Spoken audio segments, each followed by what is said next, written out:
जय हिंद दोस्तों, आप सबका स्वागत है हमारे YouTube channel Shibhalakshmi commando army coaching academy पर। तो आज हम इस वीडियो में मॉडल क्वेश्चन पेपर को डिस्कस करेंगे, जिसमें हम मैथ्स के और रीजनिंग के क्वेश्चंस को सॉल्व करेंगे। तो हमारा पहला क्वेश्चन है सिंपल इंटरेस्ट के ऊपर। 18,440 रुपये पर 15% की वार्षिक दर से 4 वर्ष का साधारण ब्याज कितना होगा? तो आपको ऑप्शंस दिए गए, तो आप सबको तो पता ही होगा। सिंपल इंटरेस्ट का फॉर्मूला है PTR डिवाइडेड बाय 100। तो हमारा P प्रिंसिपल अमाउंट है 440, टाइमिंग है 4 साल और 15%। तो इसको सॉल्व कर दीजिए। तो इसको सॉल्व करने पे आता है, तो ये हमारा ऑप्शन। तो चलिए आते हैं दूसरे क्वेश्चन के ऊपर। यदि एक संख्या में 21 जोड़ा जाए तो संख्या अपने 3 गुना से 7 कम हो जाती, तो वह संख्या क्या है? तो हम इसको सॉल्व करेंगे। एक संख्या जिसमें 21 जोड़ने पर 3 गुना से 7 कम हो जाते हैं, तो इसको सॉल्व करते हैं। 21 a माइनस 7 इधर प्लस हो जाएगा, 3x माइनस x, तो 2x is equal to 28, x is equal to 14। तो 14 कहाँ पे है? Option C. तो चलते हैं थर्ड क्वेश्चन। तो थर्ड क्वेश्चन है, वो छोटी संख्या ज्ञात करो जिसको 624 में जोड़ने पर एक पूर्ण वर्ग बनता है। अगर आपको वर्ग अच्छे से आते हैं तो आपको इस क्वेश्चन को सॉल्व करने के लिए 1 सेकेंड का वक्त नहीं लगेगा।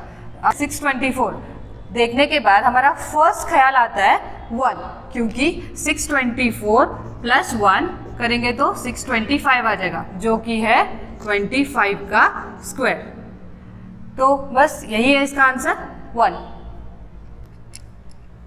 तो फोर्थ क्वेश्चन पे आते हैं। एक टैंक 5 मीटर लंबा, 4 मीटर चौड़ा और 3 मीटर गहरा है, तो उसकी क्षमता को ज्ञात करना है। तो इसका सिंपल सा फॉर्मूला है L into B into H, यानी लंबाई इंटू चौड़ाई गुणिले गहराई।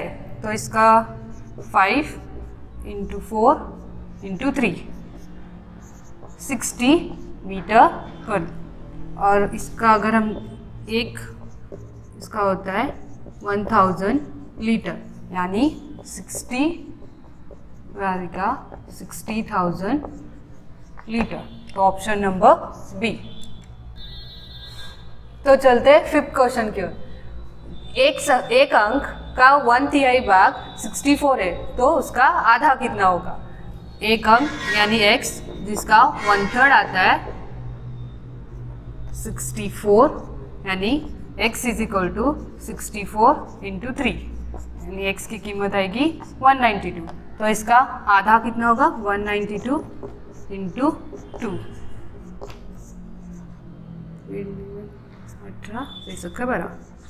96। Option number B. Next question, if the square area of a cube is 96 metre square, then find the value.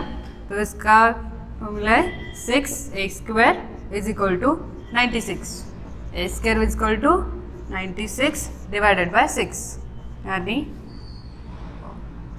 4 and 6। तो a इज इक्वल टू 4, तो इसका होता है 4 का क्यूब, यानी 4 इंटू 4 इंटू 4, जो सेंटीमीटर स्क्वायर, यानी ऑप्शन नंबर ए। तो चल तो आते हैं 7th क्वेश्चन की ओर। If one side of square is 5 metre, find the perimeter. तो इसका सिंपल सा फॉर्मूला है 4 इंटू ए, और यहाँ पर हमारा a है 4 इंटू 5, यानी 20 मीटर। सिंपल सा। तो इतने आसान से क्वेश्चन होते हैं, अगर आप रेगुलरली स्टडी करते हैं तो इतना मुश्किल नहीं होगा आपको, लास्ट में आप कोई भी एग्जाम इजीली क्रैक कर पाओगे। तो चलते हैं नेक्स्ट क्वेश्चन की ओर। तो हम आते हैं 8th क्वेश्चन की ओर। Present age of father and his son is 8:3, और 10 साल के बाद उनका एज हो जाता है ratio 2:1। What is the present age of father?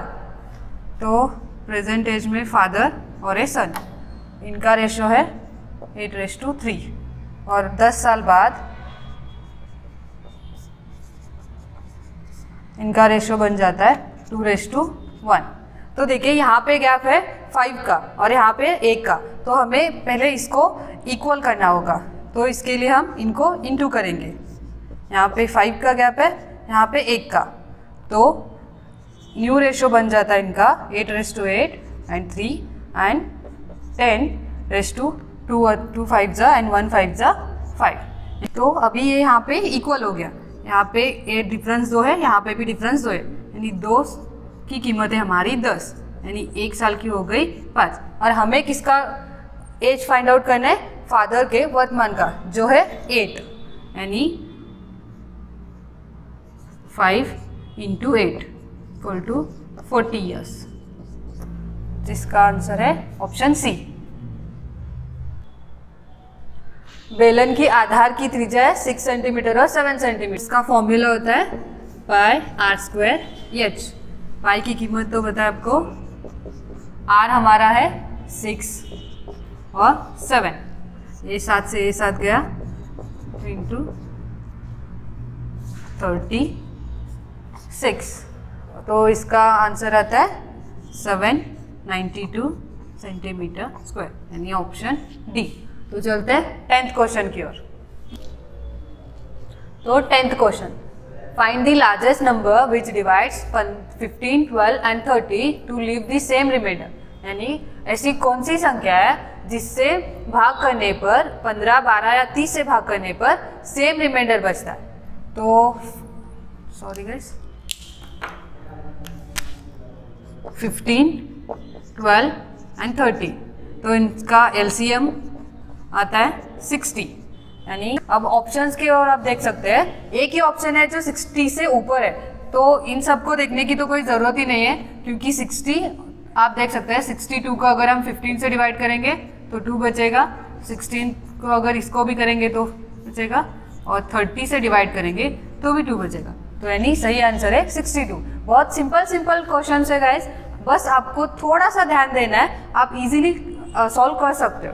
तो नेक्स्ट क्वेश्चन की ओर चलते हैं। 11th क्वेश्चन, दो संख्या जिसका योग 24 और गुणनफल 143 आना चाहिए।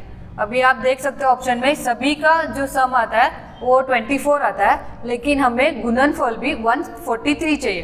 तो इसमें से इसका देखिए, तो इसका 18 × 6 96, 8 × 16 128 और 13 × 11 अगर हम करेंगे तो 143 आएगा। यानी हमारा सही ऑप्शन है सी, 13 और 11, जिनका सम आता है 24 और गुणनफल आता है 143। तो नेक्स्ट क्वेश्चन, 12th क्वेश्चन है, त्रिज्या 7 सेंटीमीटर है तो परिधि ज्ञात करनी है। तो परिधि का फॉर्मूला होता है 2πr, 2 × π × r हमारा है 7, ये 7 से 7 गया 44 सेंटीमीटर, यानी ऑप्शन नंबर ए। चलते हैं 13 क्वेश्चन। तो 13 क्वेश्चन, एक मोबाइल को 4700 में बेचने पर 15% का लाभ होता है, तो उसका क्रय मूल्य ज्ञात करना, यानी cost price is equal to selling price into 100 plus लाभ प्रतिशत, यानी 15%। तो हमारा सेलिंग प्राइस है 4600 और ये, और इसका हो जाता है 150। इसको डिवाइड करेंगे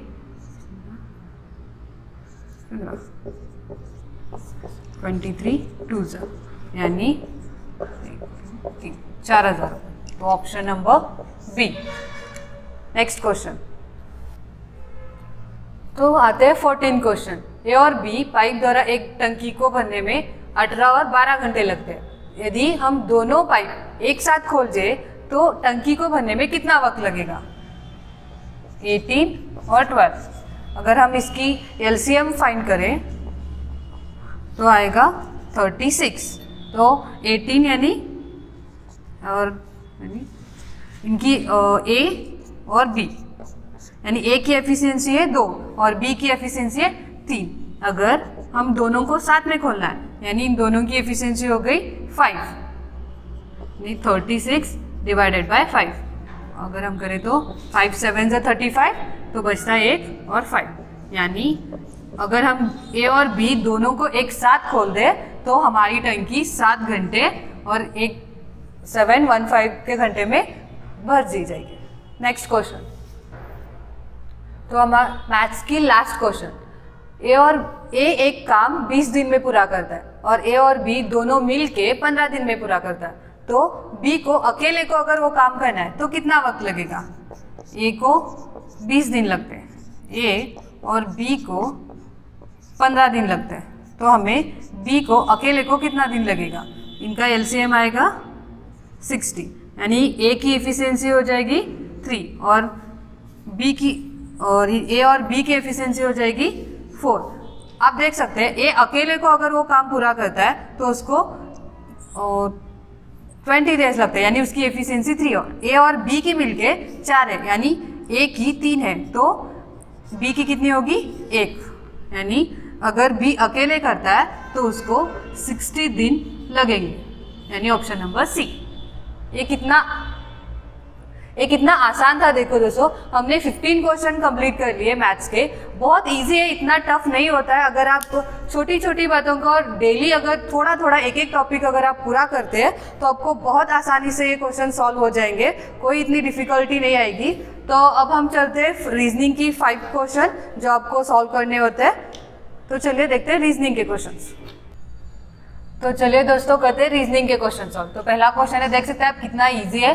64 यानी इसका हाफ किया है, 32 से 16 यानी इसका हाफ, इसका यानी अगला क्वेश्चन आप आंसर आएगा हमारा 4। बहुत इजी है, इसको कोई इतना ज़्यादा नहीं है। आप देख सकते हैं यहाँ पे +2 हो रहा है, यहाँ से यहाँ भी +2 हो रहा है, यहाँ से यहाँ भी +2 हो रहा है, यानी जे के बाद हमें +2 करना है, तो आता है जे के एल। और अगर हम देखें सकते जे एच आई जे के, और यानी इससे पहले आएगा जी, और यहाँ पे यस टी छोड़ के यू, वी छोड़ के डब्ल्यू, फिर एक्स छोड़ के वाई, यानी यहाँ पे आएगा एस से पहले एक छोड़ के क्यू, तो हमारा आंसर बनता है ए। तो नेक्स्ट, तो थर्ड क्वेश्चन आप देख सकते हैं, बॉक्सर को अगर ऐसे लिखा जाता है तो विजिट को कैसे लिखेंगे? आप यहाँ पे देखिए -1, इसको देखेंगे तो +2, फिर ये -1 हो रहा है, यानी -1 +2 का सीरीज चल रहा है। तो अगर इसके हम आगे लिखेंगे -1 यानी आएगा u, और i के बाद +2 करेंगे तो आएगा k, फिर s के बाद अगर हम -1 करेंगे तो आएगा s, फिर i के बाद अगर हम -2 करेंगे तो k, और फिर t के बाद -1 करेंगे तो यस, यानी हमारा आंसर रहेगा यू के आर के एस, यानी ऑप्शन नंबर ए। चलते हैं फोर्थ क्वेश्चन की ओर। तो फोर्थ क्वेश्चन आप देख सकते हैं, 4 boys are sitting in a ladder, 4 boys है, A is on top of the B, यानी ए बी के ऊपर है, B is sitting between A and C, B जो है वो ए और सी के बीच में बैठा है, और डी इज सिटिंग अबव ए, यानी डी जो है वो ए के ऊपर है, और हमें फाइंड आउट करना है third place from the bottom. तो हम देख सकते हैं 4 बॉयज है, A is on the top of B, यानी ए जो है बी के ऊपर आ गया, B is sitting on A and C, B जो है ए और सी के बीच में है, तो ए और सी के बीच में आ गया, D is sitting above A, D जो है ए के ऊपर है, तो ए हमारा बन गया सीरीज हमें। और हमारा क्वेश्चन है third place from the bottom, तो नीचे से थर्ड पे कौन बैठा है? तो हमारा आंसर है ए जो है नीचे से ऊपर में थर्ड में बैठा है। नेक्स्ट क्वेश्चन, तो ये हमारा लास्ट क्वेश्चन है गाइस। देखिए, एक लड़की ने लड़के का परिचय देते हुए कहा, यह मेरे चाचा के पिता की बेटी का बेटा है। तो हमें ढूंढना है लड़के का और लड़की का क्या संबंध है। आप देखिए, एक लड़की ने लड़के को कहते हुए कहा कि ये मेरे चाचा, यानी अगर हम ए को लड़की मान ले तो ये मेरे चाचा यानी इसके पापा, और फिर उनके भाई, यानी ए प्लस, यानी हम जेंडर को डिफाइन करते हैं मेल के लिए और फीमेल। चाचा के पिता यानी इन दोनों के पिताजी, हम उनको डी मान लेते हैं, ए प्लस हो गया, पिता की बेटी का, यानी इनकी एक और बेटी है, यानी ये बेटी का बेटा है, यानी यफ। तो लड़के का और लड़की से क्या संबंध है, तो इन दोनों के बीच में क्या रिलेशन बनता है। तो आप देख सकते हैं, अगर ये इनकी बहन इसके पिता चाचा के पिता के बेटी का बेटा है, यानी ये इसका भाई हुआ, क्योंकि ये इसकी बुआ का बेटा है। ये जो है इन दोनों की बहन है, तो ये इसकी बुआ हुई, तो इसका बेटा इसको क्या लगेगा, भाई लगेगा। तो इन दोनों के बीच में भाई बहन का संबंध है।